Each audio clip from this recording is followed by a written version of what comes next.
Hello, welcome back to Getting Open with me, Andrea Miller.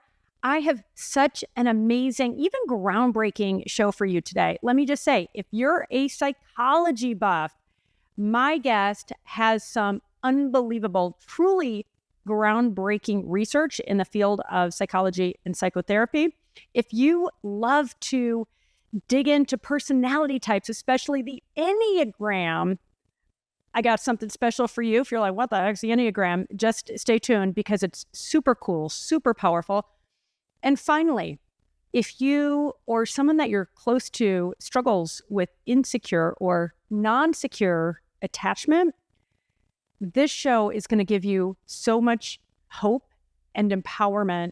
My guest, Dr. Dan Siegel, has done this incredible research and has brought, even to me, so much hope and enthusiasm for next level healing. So let me introduce my guest, Dr. Dan Siegel.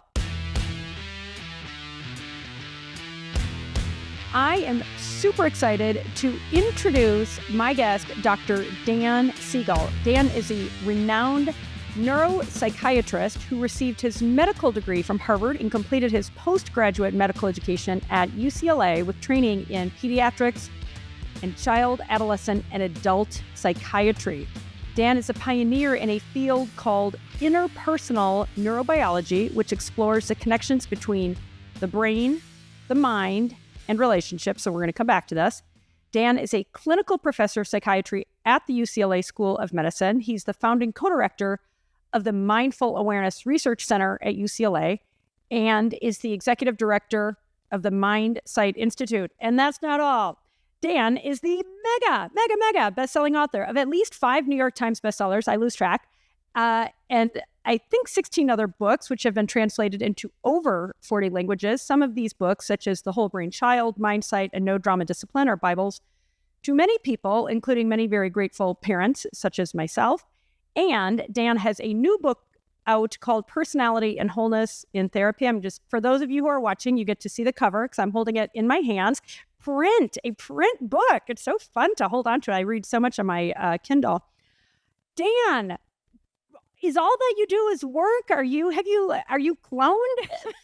How do you get so much done? I guess is the first burning question. You don't really have to answer that, but it is pretty amazing to see what you've accomplished in your short life. Well, that's very kind of you, Andrea. I appreciate the comments and the reflections. It's all kind of stemming from the same fountain. And so there's lots of different, things emerging from the fountain, which is basically how do we create well-being in our world, in our inner lives, in our relational lives, in our relationship with the planet. So it's all coming from the same source. So it has a continuity and a coherence to it. So it may seem like a lot, but to me, it's kind of like, I'll ask you, Andrea, have you had more than one conversation with people in your life? Yes, indeed. Yeah. So a book is like a conversation, and I write them that way. I think of it as relational writing. Like I just want to have a conversation about this aspect of the fountain.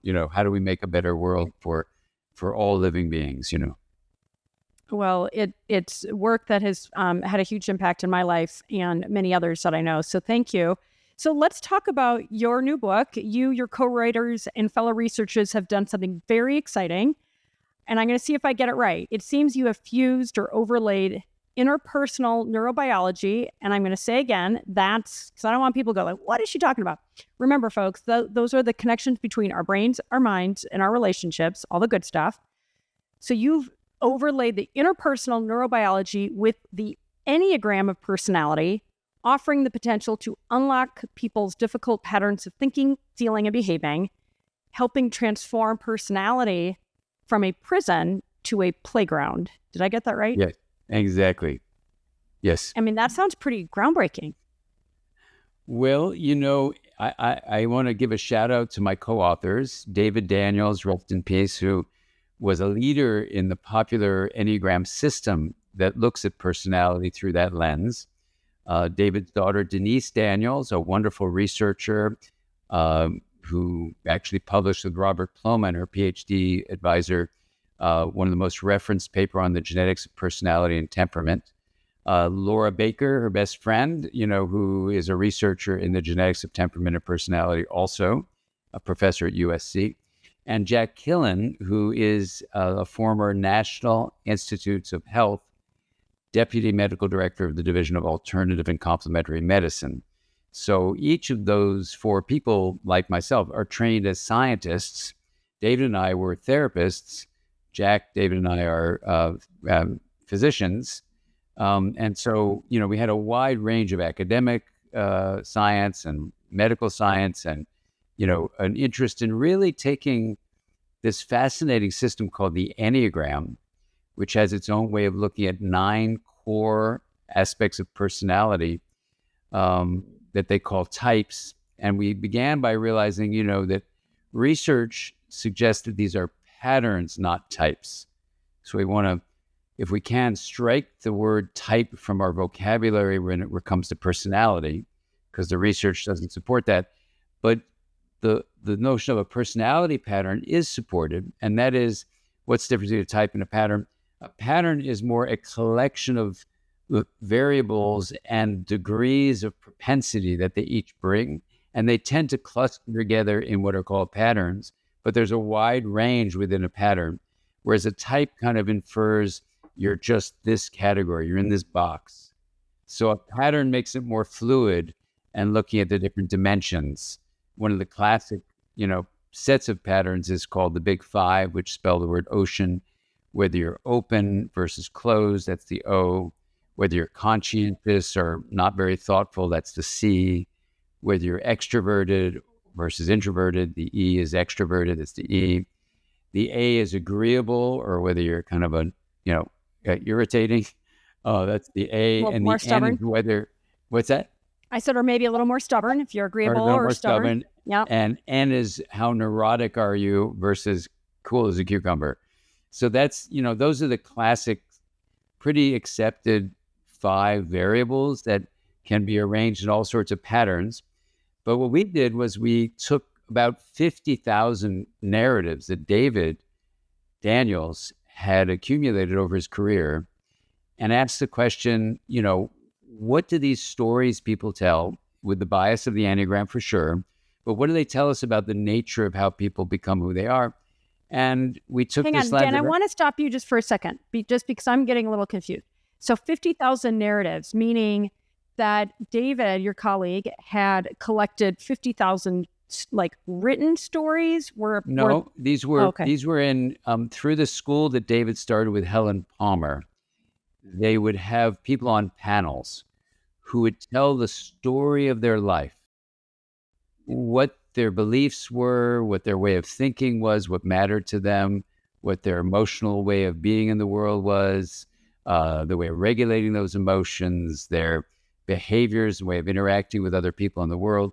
So basically, personality is a word we use for patterns of emotion, thought, and behavior that are persistent across time and contexts. Context means situations, conditions, things happening, right? So basically, personality is emotion, thought, and behavior, where thought means like, what do you believe? What matters to you? What's your story, Behavior is like, how do you interact with other people? What are you doing physically with your body, moving it around in the world? And emotion means what do you tend to feel, especially when you're reactive, and how do you handle those feelings? So that's what personality is. So we went on a journey to try to figure out why on these panels of the Narrative Enneagram School, a wonderful school in California that David Daniels and Helen Palmer initially formed and now run by some wonderful educators in the Enneagram tradition. And we went on a mission starting 20 years ago. So this book that just came out is a 20-year project. It took 6 years to write. David passed in 2017. So the 4 of us that remained chose to write the book. We had published a couple of chapters and a paper back in 2009 and 10. So we had the material out there, but not in this kind of depth. And so it was an opportunity to spend 6 years, 4 people writing, and David was included with his writings, even though he had passed, because Denise had all his literary estate available to us. And And so David's voice is in there too. So it did that. And then what happened after the book was done, and I only found this out 2 months ago, was it turns out a researcher at Stanford named Carol Dweck Oh, had I've done heard of her Carol. own. Yeah, she's pretty famous. She's famous and renowned, and is the originator of the growth mindset way of thinking about things. It's so important. And so Carol Dweck came out with a paper that unfortunately we hadn't detected, but I found it when I was presenting at Oxford, looking at some other stuff, and I found her paper and her chapter in a textbook, and it's almost identical to ours. So now what I can say is that Carol Dweck, the renowned researcher, whose area is not personality research, went into a review of all the existing personality research and came up with a model almost identical to ours. Oh, wow, that's validating, right? Very Thank God. validating. Thank God she didn't repudiate it all, because they're like, oh, we got to pull that book back. No, it was amazing. And I Zoomed with her and we had this beautiful conversation. She didn't know really anything about the Enneagram, didn't know our work. So it's an example of what E.O. Wilson calls consilience, where two independent pursuits of knowledge come to the same conclusions. So that was very exciting. So even though it began as a way of understanding the kind of interpersonal neurobiology view of the Enneagram, we can stand on strong grounds now because Carol Dweck came up with a similar set of perspectives, that it looks like it is a model of personality. We call it patterns of developmental pathways, or that stands for PDP. It's the way I abbreviate that. So these PDPs, we can, in the present moment, you can say, this is the pattern I'm in. But in the long run of your life, you would say, this is the pathway I've been on. Oh, right. Yeah. So, Pattern to pathway. Those are three roughly synonymous things to say, this is my PDP, or I lead with this pattern, or I've been leading with this pathway my whole life, or something like that. Yeah. Okay. So hang on, just rewinding for a moment to the Enneagram. So I've got Ocean. I got those 5. That's straightforward. That's big 5. That has nothing to do with the Enneagram. That's okay. Got it. That's the academic study. One of the most accepted sets of variables that to describe personality are called the big 5, and you use the acronym to say, what are those big 5? And that's that: openness, conscientiousness, extroversion versus introversion, agreeableness, and neuroticism. So I know a number of people that are like obsessed with the Enneagram. I confess, I don't know much about it. I was excited when I got your book and got, kind of the overview. And I was like, oh, okay, there's going to be this interesting fusion here. So can you just go a little bit deeper into the Enneagram itself? And can people go to your website and figure out their own Enneagram personality? Or what do people, just as a starting point for people listening, what can they do to understand the Enneagram construct a little bit better? Yeah, thank you. So just a very brief history. A 9-pointed figure, so a circle with 9 points along it, when you do the lines a certain way, is what people mean by Ennea, which means 9, and gram, which means figure. So an Enneagram is a 9-pointed figure. So for many, many years, hundreds of years, some people even say thousands, the 9-pointed figure has been something human beings have been interested in, and talk about what's called the numerology, or the numeric universal principles of the world that are revealed in the Enneagram figure. So one of the most famous writers about that was Gurdjieff, about 100 years ago in I guess it would have been Russia at the time, was writing about this, and I may have gotten that country wrong. I'm trying to think where it was in those years. But in any event, so Gurdjieff was speaking about the Enneagram. But what happened in terms of applying personality typing, or looking at categories of personality, was that a spiritual teacher in Chile and South America named Oscar Ochauza met with a Chilean-born psychiatrist named Claudio Naranjo, and I believe it was the early 70s. It may have been the late 60s, but around that time. And together in the deserts of Chile, they formulated a way of using the Enneagram diagram to place 9 personality We would call them patterns. They call them Ennea types. Ennea meaning 9 types. And which of the Ennea types were you?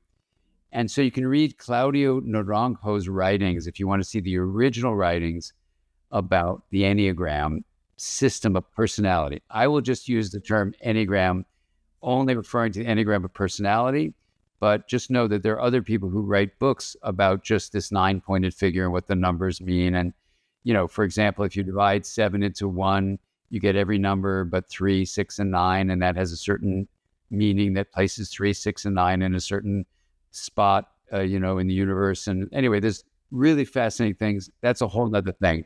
We didn't deal with that. We just dealt with these descriptions of 9 groupings of personality. So I'll just use the word Enneagram for that from now on. So the Enneagram then as a system of personality, would study these 9 core types, they would call them. We would call them patterns, where people tended to, lead with in their life is the way we say it. In the Enneagram world, you might say, I am this type or I'm that type. We suggest you say, I lead with this pattern. It's a little bit different. It means you have a choice to lean into other patterns because you're not a type. You are something much deeper than this pattern. So that's one distinction. The other distinction is that, we really looked at the 9 core patterns. And in the Enneagram of personality world, they look at 3 what are called instinctual subtypes, which have to do with whether you're self-preservation, whether you're one-on-one called sexual, or whether you're a group person called social. So whether you're social, sexual, or self-pres is the way they abbreviate it, that means you get 3 of those subtypes on top of 9 other types. So that makes 27 different categories. So B. Chestnut, for example, wrote a beautiful book about the 27 ways of being in the world. In our view, we wanted to just start with the 9, and one of our colleagues is going to be saying later on in further work how to understand the subtypes. In my own personal experience in this body, I can sometimes be very self-pres and need to really regenerate my batteries, be by myself, listen to some music, take a hot bath, whatever, and I'm self-pres. Other times, I really just want to be one-on-one like I am with you right now, Andrea, and that's cool. I don't really want to be in a large group, and I'm happy to be with you. Other times, I'm feeling like I want to be in a big group and be dancing in community, So for me, those subtypes are really important, but they weren't the same as temperament. They were more just like, what state am I in and how do I get my needs met? So I never myself personally really resonated with it. So when our group decided as a 5-group entity, we're not going to look at the subtypes, I was going, yay, because I never felt like they were an aspect of temperament myself. But maybe they are, maybe I'm missing something. So we wanted to see basically how temperament, which is an inborn propensity of the nervous system, might ultimately lead to these 9 Enneagram described differences in the core personality groupings. And in the Enneagram world, they often they talk about lines of connection, and they have all these different groupings of 3 of this and 3 of that and 3 of this. And we decided not to go into that, but just develop our own model independent of these lines of connection and other things like holy ideas and other things we decided not to pursue directly. So there's a number of aspects of the Enneagram world that we left intentionally aside, but we're focusing on the 9 fundamental categories that the Enneagram beautifully describes. And what are those 9? Am I going to put you on the spot to ask you to remember all 9? No, I hope not, after spending 6 years writing the book and 20 years. It's a pub quiz, Dr. Andrea, Siegel. if you're putting me on the spot, then I'm in trouble. Okay. For real. I'm ready for you. I'm going to write them down. Okay. So in the Enneagram world, they're numbered 1 through 9. And that's where they are on the figure. So the first thing to say in our model, the PDP, we drop those numbers. So let me ask you, Andrea, do you want me to recite the Enneagram numbers and types, or do you want me to talk to you about the PDP framework that we've developed? Because they're kind of, they overlap, but they're different. And if you just look at the numbers in sequence, it won't make much sense at all, in my view. 1 through 9, it doesn't make really any sense.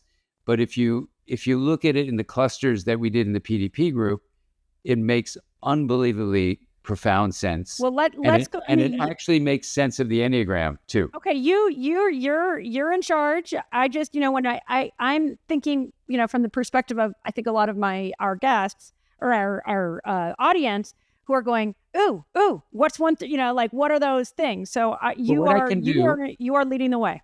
Great. So what I can do is, let me walk you through our PDP framework, which matches completely with Carol Dweck's and elaborates it even more. But if you could have been on the Zoom with me and Carol, it was... I wish I would have been. That sounds awesome. It was so much fun to take this incredibly rigorous scientist who had done a review of all the existing personality literature in the research world of academia and came to the exact same conclusions we did when we were doing it from the point of view of these 50,000 narratives that David had accumulated. Something in the ether. Yeah. And the timing is uncanny, right? Uncanny. I mean, there is something, I think, what did Jung say? It's the collective unconscious. Yeah, I'm right? sure. Consilience and the collective unconscious, they seem to kind of go hand in hand. Well, that's how it feels. So that's why, even especially since September, when I discovered Carol Dweck's work, with Dweck's, she calls it an integrative theory of motivation, temperament, and emotion and personality, or something like that. And that's, we just called it a PDP, the patterns of developmental pathways, and they fit beautifully together. So here's how we think it works. And what I'll do is, as I go through each of the patterns that emerge, I will refer to the number in the Enneagram system. So for those who want to know the Enneagram number and those who want to know, where the match is between the narratives we were basically analyzing and why we came to this really very tight framework, you'll see how it fits together. Okay. And then the only other thing I want to ask, make sure we have time before we wrap up, to go through the framework and then for people to understand what I described, this idea of how these problematic thoughts, feelings, and behaviors can be transformed.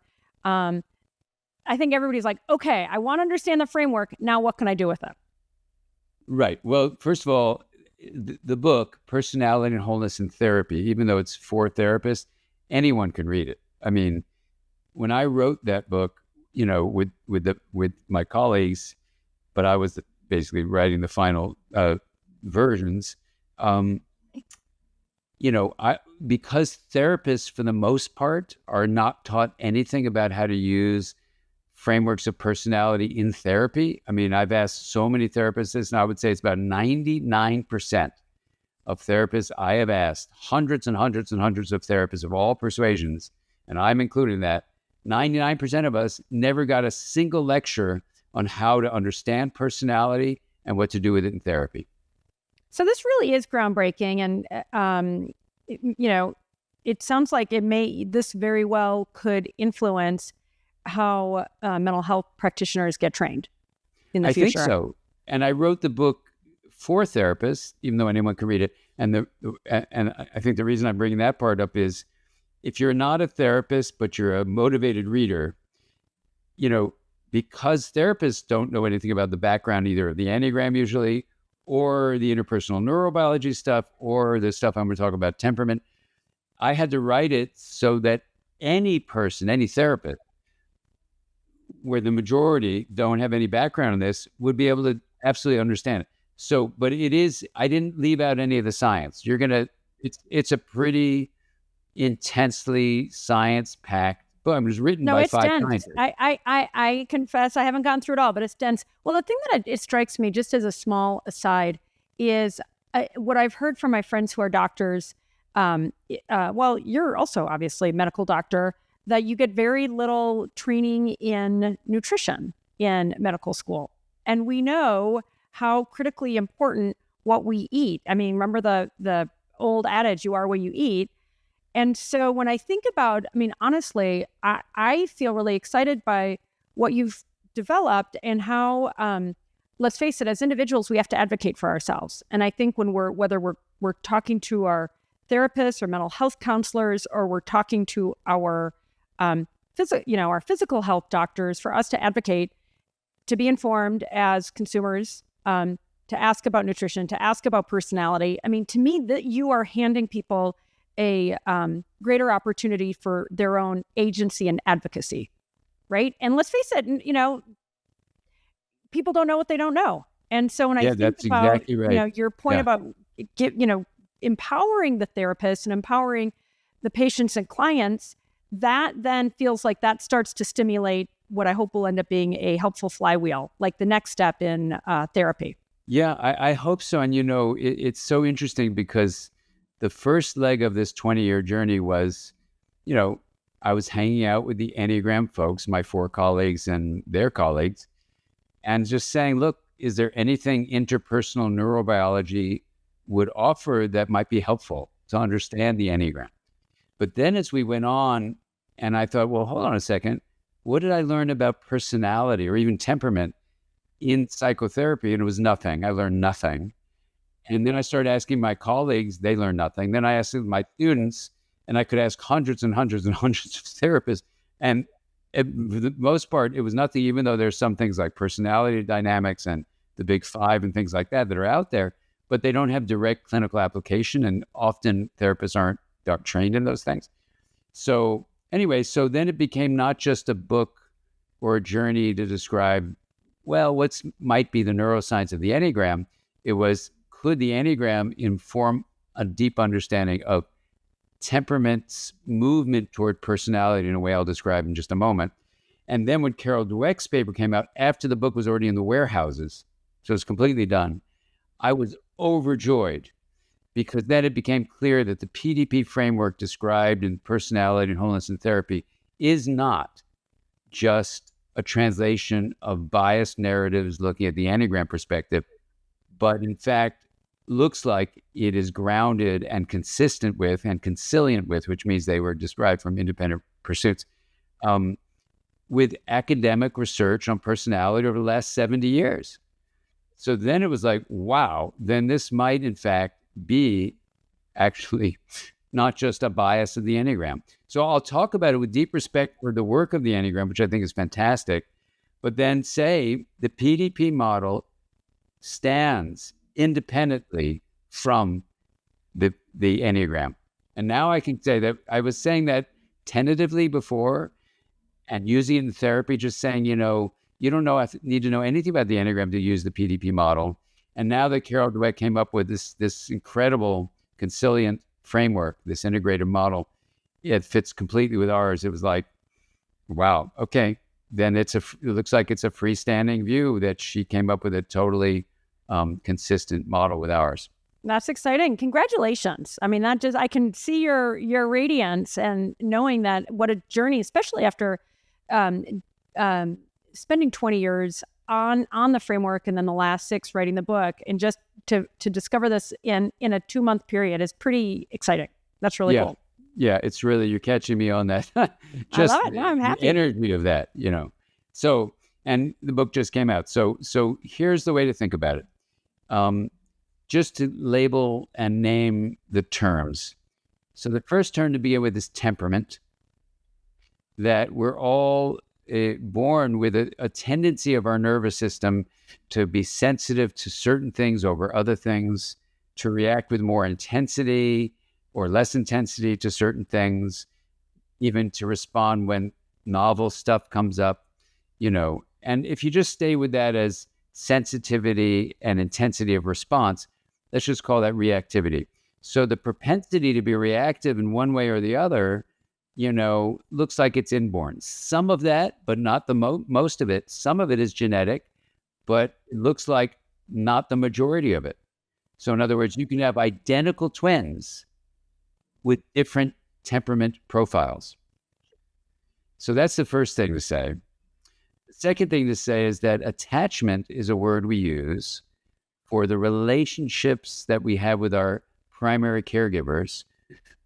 And ideally, they would see us clearly and know our inner lives. They would soothe us when we're distressed, and we would be safe with them. Those 3 S's that give you the 4th S, security of attachment. But sometimes we don't get those. And when we don't get them, the ruptures in our connection with our caregivers are not repaired. So then we have non-secure attachment. And I try to use that term instead of insecure, because people hear the word insecure and they think the person is insecure. So I've made up this term non-secure just to remind us, you went through what you went through and you did a strong job of dealing with what you were handed in life. It doesn't mean you're insecure. It means the stance you have might be avoidant, non-security. It might be ambivalent, where you're revving up the system to try to get connected. The avoidance, you're kind of shutting it down. Or it might be disorganized, where it's fragmenting, right? So those are 3 examples of non-secure attachment stances. Let's just use that term. So the first thing to say is that my initial observation getting into this 20 years ago was, and I still hold on to this, that when you have non-secure attachment, it interacts with the temperament that you were born with, that was not shaped by experience. It wasn't shaped by what you learned. It was just an innate, inborn propensity of your nervous system to be reactive in the ways we've defined it in certain ways. Then non-secure attachment intensifies how you adapt and develop what we call adaptive strategies to your own temperament. So now what that means is that with non-secure attachment, it didn't create your temperament. And as personality, which we'll define as, persistent patterns of emotion, thought, and behavior that continue across your life and across context, right? Situations. That's what personality is defined as. Then personality can become a prison of chaos or rigidity if your attachment has been non-secure for other reasons that are challenging experiences you've had. And if your attachment experiences have been secure, your personality, these adaptive strategies to your own temperament, are more likely to be a playground of connection and possibility. Mm-hmm. Mm-hmm. Yep. That's the Makes model. sense. Yep. There it is. So that's the whole framework. I'm tracking, and when I think about it, it's like you've got a propensity based on your temperament. If I can just sort of interpret and summarize how I'm getting this, you've got your innate temperament, and then whether you have a secure attachment experience in growing up or a non-secure, it sounds like that will enhance it in a positive way. Like you say, it's a playground. It sort of dials up the good. Or if it's non-secure, that it leads to, like, I think you used the word intensifies. It almost intensifies those propensities for being more reactive, or for your nervous system to tend to be more reactive. So it's almost like you get more of the good or more of the bad. Exactly. That's exactly right. And so when we call it bad, we can call that the vulnerable side, or the weak side, or the non-beneficial. I don't want it bad. I don't want to label it bad, so but kind of non-beneficial. Exactly. We want to make sure non-beneficial, that the words are pretty neutral. But that vulnerable side, that we call it a non-integrated side. And the integrated side would be considered a strength, or I was talking the other day to some people who work with kids. They call it the low vibe and the high vibe, So the low integrated, low vibe state would be the vulnerable weaknesses, that are in that particular adaptive strategy clustering called a pattern. And then the high vibe, high integrated state would be the strengths. So I'm going to go through each of those, in the brief time we have here, but the book obviously goes into great depth into every single one. So I'm just going to summarize them for you in the way we organize them. And what I'll do for the Enneagram people who are listening, and anyone interested in correlating with the Enneagram, I'll give you the Enneagram number. I'm not going to give you the Enneagram name, because some of those names are pretty pejorative. They're pretty negative. So to associate one particular pattern with a negative name and the others are kind of positive, just seem not fair, and also would make you feel bad that you're as you do this journey of self-discovery, you would feel like you got a bad name, So we've dropped the name altogether. Now, that in the book since the book and since the work, I've been giving a bunch of workshops, for educators and therapists and parents and all sorts of folks interested in this. You'll see the category title for each pattern. There is a title. It's hard to remember, so I had to come up with a more memorable linguistic term to refer to it. So I have, since the book came out, actually named them with pretty neutral names that I've tested across many, many, many, many people. And so these 9 names, I'm happy to share with you, but they're not in the book. They're in the next book I'm writing on this subject. Why, you have another book coming? I'm shocked. Oh my God, I'm writing 3 books, Andrea. My gosh. But one of them is about this subject for the general public. Yeah. It more looks deeply at how attachment, non-security, and security deeply interface with these 9 patterns. So I had to come up with names. So I've come up with names for the patterns, but my co-authors always, we made an agreement that when we give talks since the birthday of the book, we always want to disclose the book is what we did together. Everything we do from now on is our own, and our co-authors may not agree with what we say. For example, what I did over the summer was I had 5 interns work with me. We tried to come up with a simple questionnaire to determine which pattern you're in. 50% of the time, it worked beautifully. 50% of the time, it failed miserably. Oh no! You got to go back to the drawing board there then, huh? No. Oh no! I think what it tells us, because the questions were really good. Yeah, they couldn't be made better.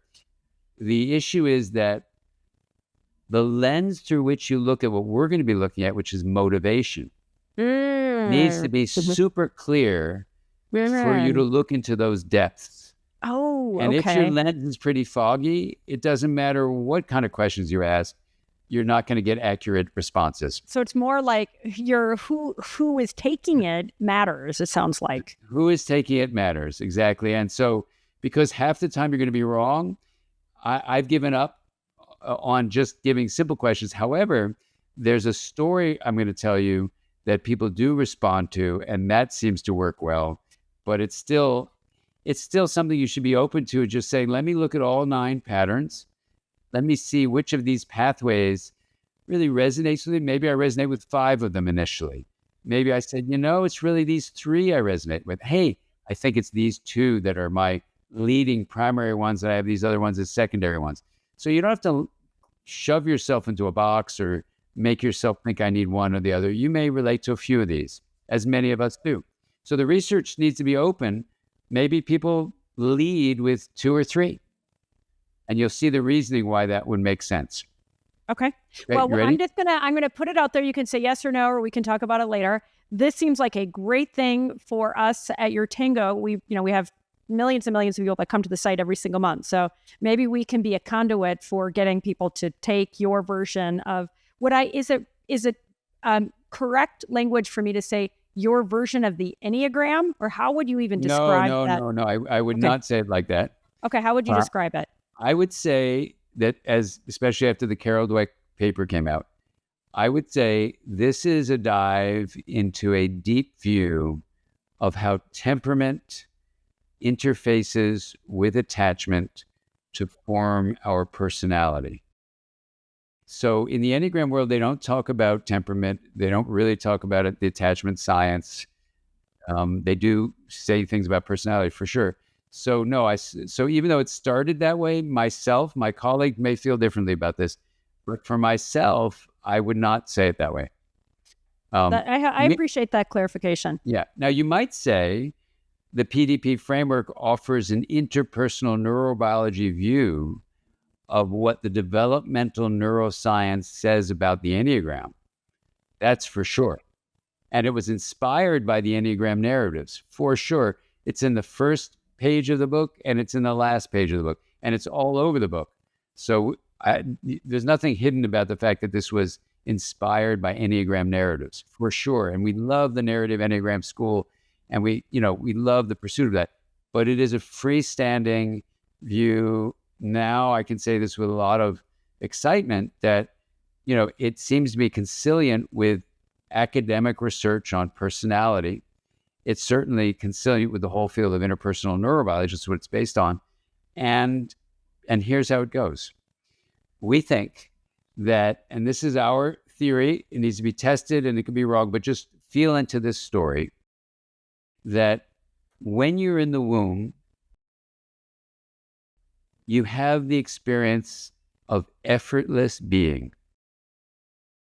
No matter what kind of stress your mom might be under when she's carrying you, whatever difficulties she might be going through, which certainly could be researched and see how that affects you, you still have the fact that all the oxygen you need is coming through your umbilical cord. All the food you need is coming through the umbilical cord. All the waste you need to get rid of is going through the umbilical cord. You don't need to worry about connection to stay alive. It's effortless being.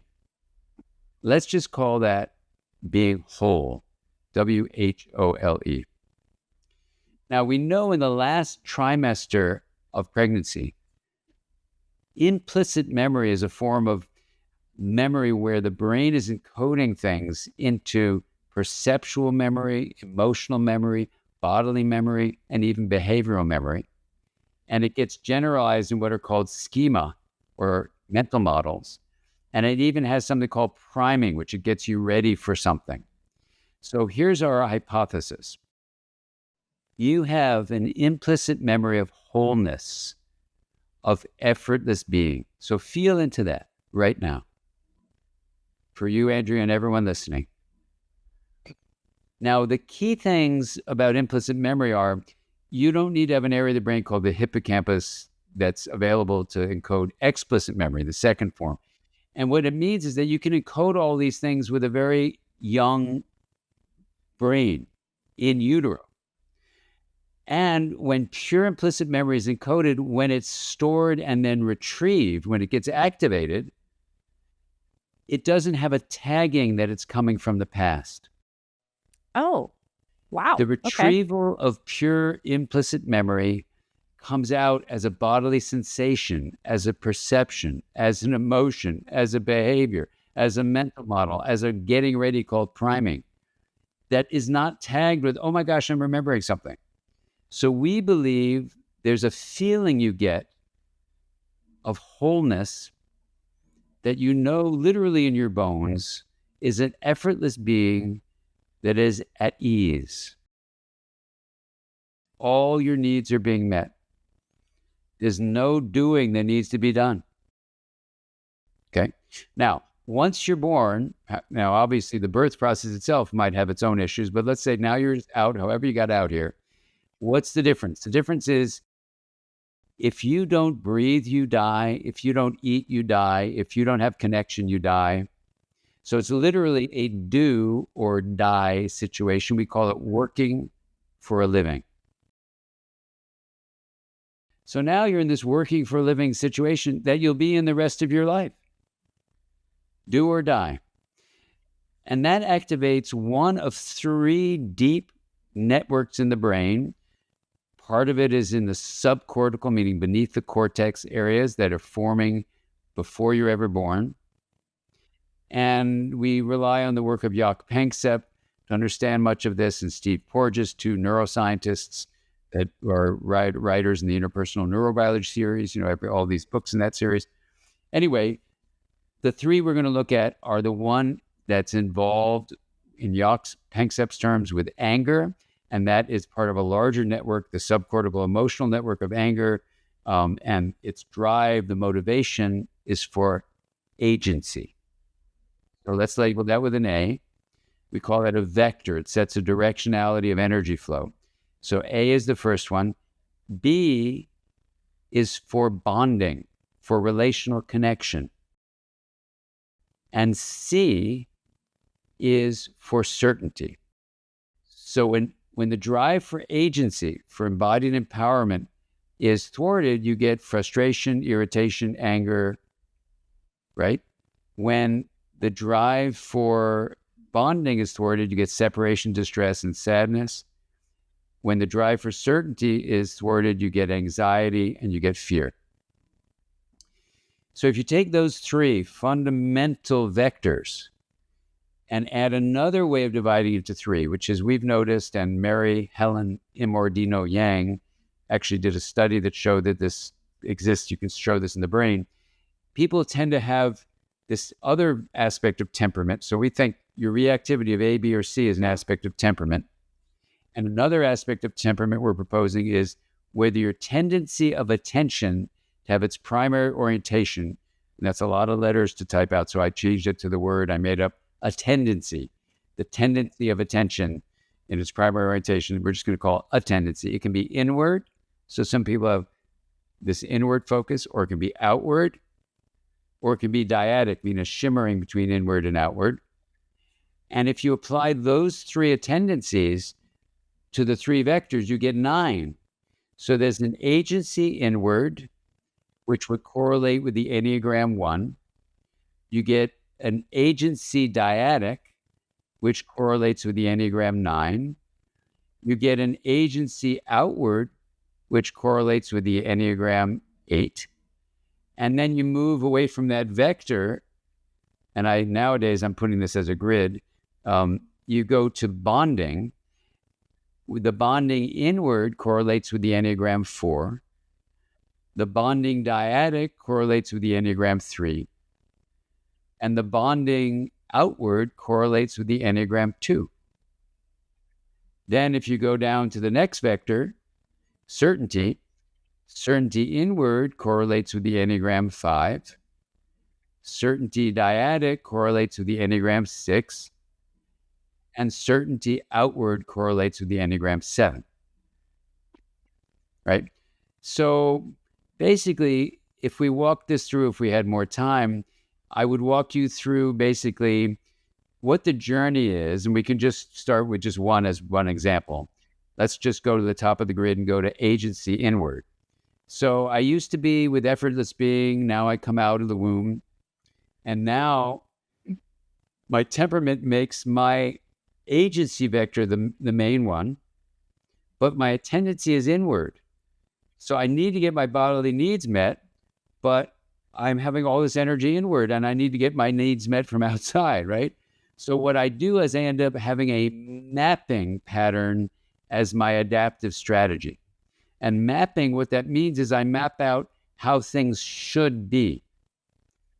And if I can map out how things should be as a starting place with the inward, then I can try to make the outside world correspond to what my inner expectations are. So I'm a mapping pattern is what I call it now. It's easier to remember than AI. But with the agency inward, what I'm going to do is I have to contain and channel this energy of embodied empowerment, this agency drive.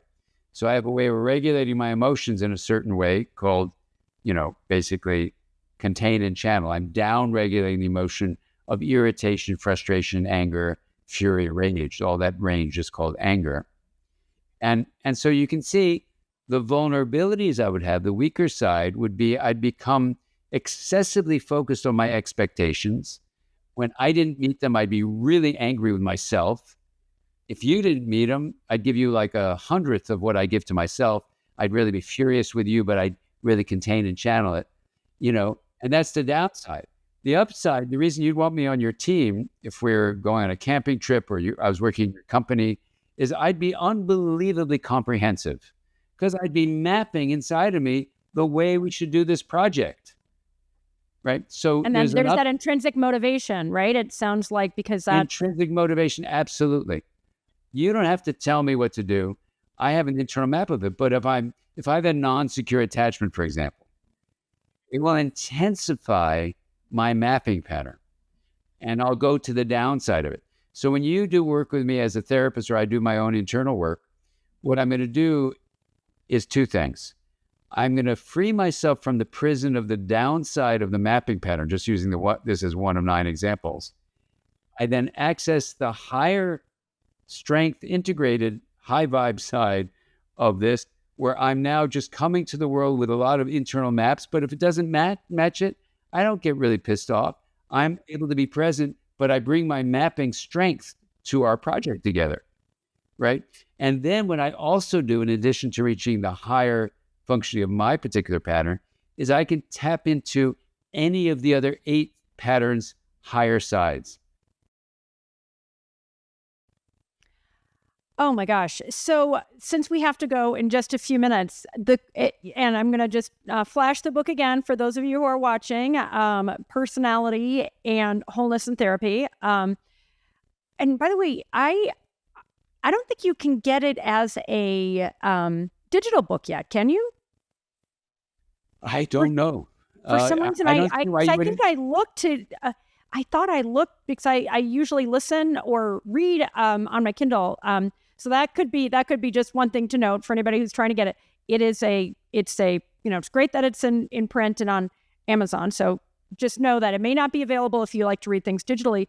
But Dan, before we wrap up, so what when you think about this framework, it sounds like it can genuinely be groundbreaking particularly in a clinical setting, but not even, right? Maybe it's plenty of people don't see a therapist. For plenty of people to understand this connection between I want to make sure I'm getting it right, their innate temperament, how their experience and attachment impacts that, how that is showing up in their personality. What can people do with this? I mean, and yes, we want them to read the book, but like when it comes to just and I realize we don't have a lot of time, but what would you how would you summarize in terms of taking? I mean, it's like it almost seems like people need to get the insights of their starting point and then figure out what they can do with it. Because what I loved that you said, the PDP, the pattern development pathways.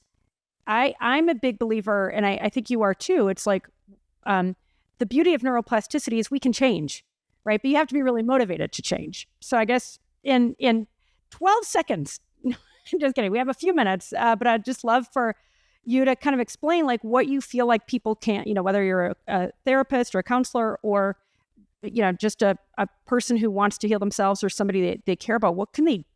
How can they act on this? Well, the serenity prayer that is often used in Alcoholics Anonymous. Let me have the serenity to accept the things I cannot change, the courage to change the things I can, and the wisdom to know the difference. The PDP model gives you this wisdom to know what is temperament, and that probably in the long run can't be changed that much, but the courage to realize you can move your temperament's adaptive strategies into personality from the prison to the playground. And so that is the way you can move to this higher functioning, but remain within your same temperament. That would be the combination of the vector and the attendancy. But then give yourself the strength to realize, okay, that may be always my baseline, but I can completely move from non-secure attachment stances to security. So there you have the wisdom to see, hey, I may not be able to change temperament except from low functioning to high functioning as my personality, but I can completely move from non-security to security. So for me as an attachment researcher, adding this temperament piece into the journey of therapy has been so exciting, because I don't want to like oversell to therapists or clients, hey, we can totally move your attachment from non-security to security, and they think they can change everything. Because I am still, even after spending 20 years writing this book, I still have a baseline pattern that I lead with. But now I can be what we can call, in the Enneagram Prison Project, which is, I'm going to San Quentin Prison next month. And, they've been using insights into the Enneagram to help prisoners, incarcerated individuals do rehabilitation. And, it's exciting to talk about the PDP framework with them. But the bottom line is they have this great way of phrasing it.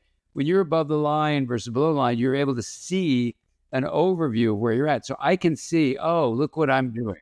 So when my wife said to me, why are you saying that right now about some issue going on in our family? I said, I lead with, the certainty dyadic, which is this questioning pattern. So I'm going to always question what professionals say to us. And sometimes that's really good, especially as a physician. or even as a writer, I'm always questioning, is the mind really just the brain? Well, maybe not.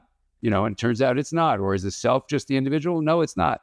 So I use my questioning pattern, I hope, on the higher side. But when things are stressed and there's difficult things going on in our family, I become, a person focused on the worst case scenario. Well, she now can understand that because we understand this PDP model together, so that it's a huge difference in our relationship. When before she might say, oh, Dan's just a nudnik, why is he always worried about this stuff? She can understand my journey from being out of the womb to being in this working for a living situation, has activated my temperament.